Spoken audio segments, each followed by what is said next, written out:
dia, irmãos. Eu gostei da ideia dos adolescentes aqui, desse cobertorzinho.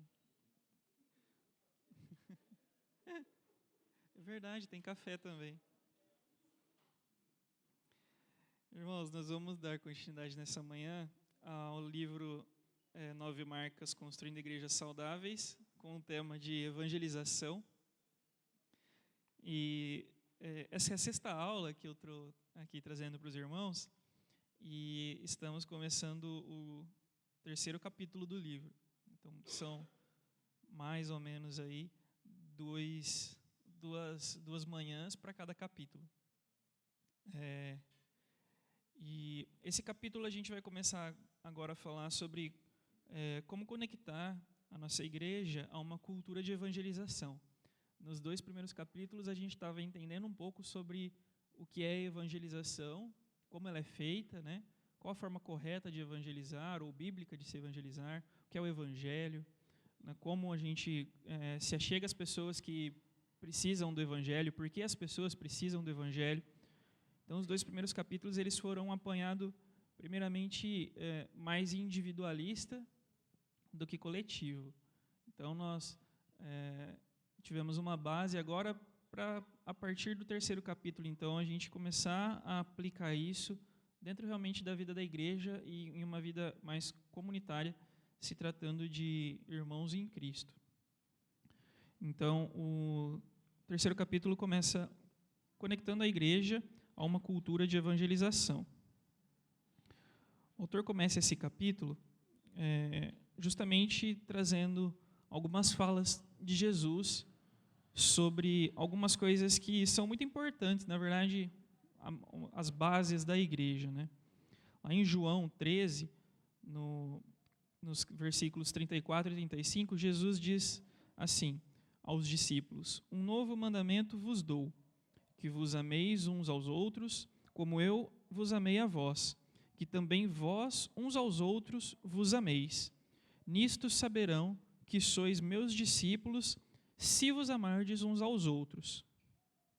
E ainda um pouquinho mais adiante, no capítulo 17, versículos 20 e 21, em oração, Jesus pede que os discípulos se unam, que os irmãos ali, que estão começando a constituir uma igreja, se unam.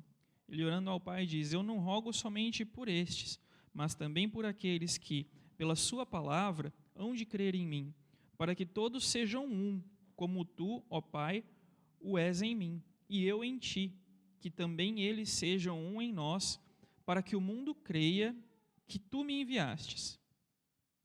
Então o autor, ele, a partir dessas duas frases ditas por Jesus, uma diretamente aos discípulos e outra a Deus em oração, ao Pai, ele conclui que, primeiramente, o amor, ele confirma o nosso discipulado, porque ali quando Jesus diz: um novo mandamento vos dou, que vos amais uns aos outros, isso sim confirma que nós somos verdadeiramente discípulos de Jesus. E a união, ela confirma a divindade de Cristo. Isso ele vai trazer algumas reflexões ainda sobre esses dois pontos, mas são os dois pontos principais: o amor e a união. Como que isso é trabalhado dentro da igreja e qual a importância desses dois pontos dentro da igreja, né? O amor de uns pelos outros, demonstrado e vivido aqui dentro da igreja, ele testemunha que nós somos de fato convertidos. É praticamente impossível nós imaginarmos uma igreja local, um corpo de membros reunidos, convertidos, em que não haja amor e união. Se isso não ocorrer, não sei se podemos nomear como igreja. Quando nós estamos unidos na igreja, nós demonstramos ao mundo que Jesus é o Filho de Deus. Justamente como na oração ali em João 17, 20 e 21, Jesus termina dizendo que também eles sejam um em nós, para que o mundo creia que tu me enviaste. Então, nós unidos uns aos outros, isso demonstra ao mundo e faz o próprio mundo crer. Aqueles que não são convertidos, através do nosso amor vivido aqui diariamente, quando nos reunimos, e a nossa união, testemunham sobre a divindade de Cristo e que Cristo é o Filho de Deus. Ele começa a abrir um ponto também no livro, dizendo que a igreja é um local do evangelho visível. Se nós pararmos para pensar, o evangelho, na verdade, ele é algo abstrato, é algo que nós não conseguimos palpar. O evangelho é a mensagem de Deus, a palavra de Deus deixada aos homens e que temos a missão de levar a todos os cantos do mundo, alcançar almas, salvar pessoas. Porém, a igreja é o local do evangelho visível. Ele vai dizer que aqui dentro da igreja, tudo que acontece é baseado no evangelho, é vivido pelo evangelho e tudo reflete o evangelho. Portanto, se alguém, tanto membro, tanto irmão convertido, quanto pessoas de fora, querem viver, querem vivenciar e visualizar o evangelho, a igreja é o local apropriado para que isso aconteça. Se nós quisermos retratar o evangelho em amor uns pelos outros, o primeiro e principal lugar deve ser dentro da igreja, com pessoas que se comprometeram em amor em ser igreja. O autor enfatiza aqui, então, que para a gente exercitar o nosso amor evangelístico, o nosso amor realmente de irmãos, não deve ser a nossa primeira opção exercitar esse amor lá fora com pessoas que não são convertidas. É até um pouco estranho falar, porque quando eu li eu também fiquei pensando, poxa, mas e a nossa família? E os nossos amigos? E as pessoas que a gente ama, mas que ainda não foram alcançadas? Mas parando para refletir, esse ponto final de com pessoas que se comprometeram em amor em ser igreja, é realmente isso que nós somos. Nós nos comprometemos quando nos batizamos, quando aceitamos a Cristo, nos comprometemos em ser igreja, cada um de nós. Unidos uns aos outros, somos igreja. E por isso, a melhor forma de retratar o evangelho em amor é amando-nos uns aos outros dentro da nossa família cristã. Além do amor, todos os atos dentro da igreja, eles devem e proclamam o evangelho. E ele começa a citar os exemplos para que a gente possa visualizar em cada um esses elementos. O batismo, ele prega o evangelho. A ceia, ela prega o evangelho. As orações devem pregar o evangelho. Os louvores devem pregar o evangelho. A contribuição financeira que nós damos à igreja, devolvemos o dízimo ao Senhor, ela deve expandir a mensagem do evangelho. E a pregação da palavra traz consigo, essencialmente, o evangelho. Então, através disso, uma verdadeira igreja se forma. Tendo todos esses elementos baseados no evangelho, ela se torna uma verdadeira igreja. E uma vez essa igreja formada, ela recebe a tarefa de fazer novos discípulos. Que então, assim como o nosso irmão Rogério foi enviado, eles recebem essa missão de serem enviados para pregar o evangelho e formar novas igrejas. E esse ciclo vem se repetindo desde a ascensão de Jesus aos céus e vai continuar se repetindo até que ele venha. Então, a verdadeira igreja, ela funciona dessa forma, ela é um organismo que tem um ciclo que vai se repetindo. Se ela for realmente baseada no evangelho, ela é estabelecida, ela entende a sua missão de formar dentro da própria igreja novos discípulos, e esses discípulos entendem a missão de serem enviados. E eles vão anunciar o evangelho, vão transmitir o evangelho. E a partir desse momento, eles também entendem a missão de fundar novas igrejas, criar novas igrejas. E essa igreja novamente se estrutura, vira uma igreja que é focada no evangelho, faz novos discípulos. E é assim que o reino de Deus vai se expandindo. O autor, ele sempre, pelo menos nesse livro, não sei como são nos outros, mas ele conta muitas histórias de vivência própria dele. Eu acredito que a parte de evangelização é realmente algo que ele gosta e domina bastante, então ele traz muitos exemplos que ele vivenciou, e ele conta a história de uma vez que ele foi em uma igreja, lá nos Estados Unidos, em Austin, no Texas. Ele foi fazer um seminário sobre evangelização. E E durante o seminário específico de evangelização, um irmão da igreja levantou a mão e disse, olha, nós temos alguns vietnamitas que eles estão começando a se refugiar e a vir morar aqui no entorno da igreja. Tenho percebido isso. O que nós podemos fazer para alcançá-los? E aí o autor ele refletiu por alguns segundos e ele viu que a pergunta era um pouco perigosa em alguns pontos específicos. Não que ela fosse errada, mas eu também não tinha me atentado a isso. E ele disse o seguinte para esse irmão, olha, não é o que nós precisamos fazer. Você está pensando num contexto de igreja, o que a igreja pode fazer para ajudar, para trazer eles para cá, mas é o que você pode fazer evangelisticamente por esses vietnamitas.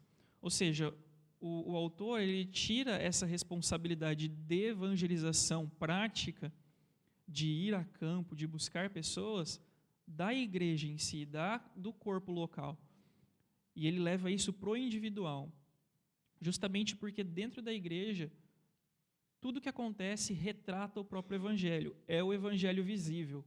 Então, ele diz que a igreja não precisa criar um programa específico, uma programação específica, correr atrás de coisas que possam ajudar esses vietnamitas, mas sim que é muito mais fácil, gasta muito menos energia, menos recursos, se cada um individualmente, a pessoa detectou que existe uma oportunidade, ela fazer a evangelização, porque isso torna ainda mais próximo, mais pessoal, e ele exemplifica, olha, é muito mais fácil você se aproximar de um vietnamita, comer da comida dele, experimentar da cultura, entender as dores, tomar um café, sair para passear um dia, montar um grupo de estudo bíblico, falar da palavra de Deus, do que a igreja toda fazer uma programação específica para tentar trazer esses vietnamitas para a igreja. E realmente faz muito sentido. Essa pergunta, ela, de certa forma, ela não era tão inofensiva assim. E aí ele conta outra história. Ele diz que quando ele vivia mais no campo missionário, prático, eles foram fazer algumas missões no Quênia e tinha um piloto de avião que era responsável de deixar alguns missionários em vários pontos ali do Quênia. E ele ficava por último no avião, de todos os lugares que tinham que descer pessoas. Então ele ia junto com o piloto, praticamente como um copiloto, levando uma bússola. Era uma época que ainda não existia o GPS nos aviões, a parte de navegação aeronáutica ainda era um pouco arcaica, então esse piloto ele navegava com uma bússola. E quando estava só os dois sozinhos, o piloto falava para ele, olha, voar não é difícil, você só precisa manter o rumo. O difícil é pousar. Então, enquanto está só nós dois e a gente não for pousar, você pode levar o avião. E ele levava o avião por algum período e o piloto sempre falava para ele, você está errado, você está indo para a direção errada. E ele não entendia como que ele poderia estar indo na direção errada. Então o piloto falava para ele, olha, apenas 2 graus errados na bússola aqui vão levar a gente para outro país. Ou seja, uma atitude muito pequena, um desvio de curso muito pequeno ali, naquele ponto inicial, o destino final poderia ser muito diferente do que eles planejavam. Claro, o piloto com muito mais experiência tinha a noção aí geográfica e física de toda a coisa e transmitia isso para ele. Mas o que ele quis dizer? Que através dessa pergunta e dependendo da resposta que ele desse ali para esse irmão dentro daquele seminário, podia tomar um rumo totalmente diferente sobre como aquela igreja ia evangelizar. Então, ele demonstrou que, na verdade, aquela pessoa ela não tinha um problema em entender a evangelização em si. Ele tinha um problema em entender o papel da igreja com a evangelização. E aí ele começou a perceber que nos seminários que ele ia tratar, ele precisava muito mais falar sobre qual era o papel da igreja e qual era o papel das pessoas na evangelização, do que simplesmente falar sobre evangelização. Então, entender a igreja nos ajuda a obter a leitura correta da bússola da evangelização, ou seja, é pela igreja que a gente começa a entender exatamente como evangelizar.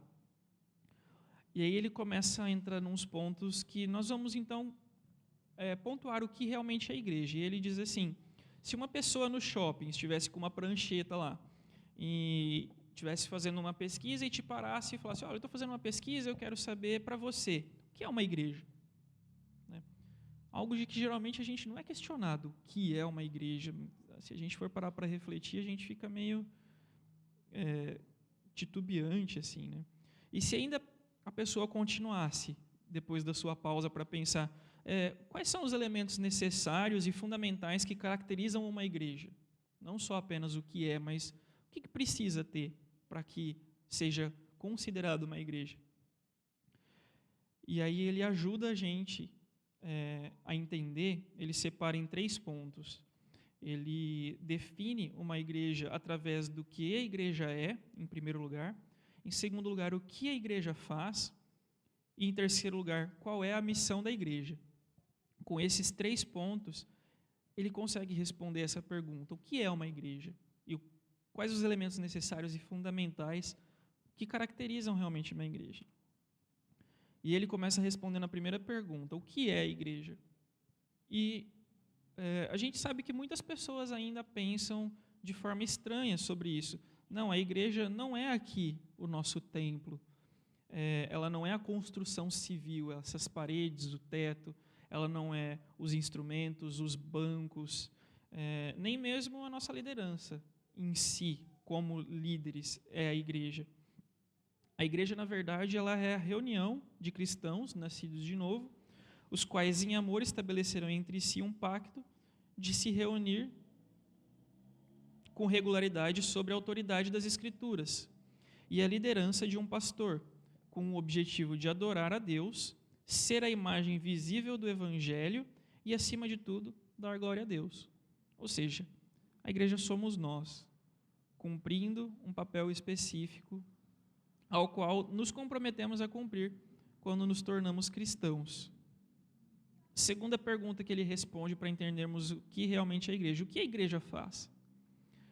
A igreja ela se reúne com regularidade em torno do Evangelho para ouvir a pregação da palavra, cantar, orar, dizimar e praticar os sacramentos do batismo e da ceia. E os membros cuidam um dos outros em amor. É exatamente isso que a igreja faz. E por último e terceiro ponto, chegando já no final dessa primeira aula sobre esse capítulo, qual é a missão da igreja?